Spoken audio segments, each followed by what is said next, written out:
Hi, this is the day the Lord has made. Let us rejoice and be glad in it. Our devotion for today, April 21st, 2021, is from the Gospel of Luke, the 5th chapter, verses 1 through 11. Jesus calls the first disciples. Verse 5, on one occasion, while the crowd was pressing in on him to hear the word of God, he was standing by the lake of Gennesaret. So Luke is relating a time at the beginnings of Jesus' ministry that he was standing by the lake of Gennesaret. Well, this is also known as the Sea of Galilee, and it was known by several names in the Old Testament and in the New Testament by different nations and cultures. Did you notice that there was a crowd of people pressing in on Jesus just to hear the word of God? Wouldn't it be great to have that happen again, to have it happening in our day? Verse 2 and following, and he saw two boats by the lake, but the fishermen had gone out of them and were washing their nets. Getting into one of the boats, which was Simon's, he asked him to get out, or to put out a little from the land. And he sat down and taught the people from the boat. And when he had finished speaking, he said to Simon, put out into the deep and let down your nets for a catch. So Jesus is teaching, and he sees two boats in the sea by the shore. Its owners are fishermen, and they're out of the boat cleaning their fishing nets. And Jesus gets into one of the boats, Simon's boat, and he asks Simon to push out a little bit so he can speak to the crowd. And he sits down facing the crowd and he begins to speak. Now, the acoustics are much better with his words coming off the water and being carried by the wind as it goes up into the shore. The owner saw no harm in letting Jesus, the teacher, do this, and so they push out a little bit from shore and let him teach from the boat. Finishing his lessons, Jesus instructs Simon, the boat's owner, to take the boat back out into the sea, into the deep, and let down his nets, the ones he had just cleaned, for a catch. Verse 5, and Simon answered, Master, we toiled all night and took nothing, but at your word I will let down the nets. I confess to you that I may not have been as cooperative or nice as Simon was in this situation, according to Luke's gospel. But he obeys Jesus and does what he's told. Verse 6, and when they had done this, they enclosed a large number of fish, and their nets were breaking. They signaled their partners in the other boat to come and help them, and they came and filled both boats so that they began to sink. I'm sure Simon thought this was a waste of time, but he humored the teacher. So you can imagine his surprise when he catches so many fish in his nets that he can't seem to pull them up into the boat, and he has to call out for help.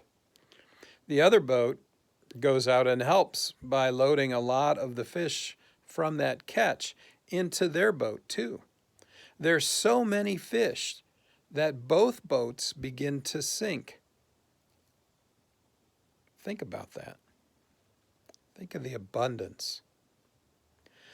I'm sure Simon realized this was a miraculous catch. You can tell by his response. Verse 8, but when Simon Peter saw it, he fell down at Jesus' knees, saying, depart from me, for I am a sinful man, O Lord. Simon realizes this is a miraculous catch and falls down at Jesus' knees, suddenly aware that he is in the presence of someone who can perform miracles, a holy person perhaps, and he feels inadequate, and he feels sinful, and he calls him by the title of Lord. He implores Jesus to leave him because he is sinful and he doesn't deserve the holy man's time or the holy man's miracles. Do you feel the same way? Do you feel that you don't deserve Jesus' attention or his miracles? Peter doesn't fully comprehend who Jesus is.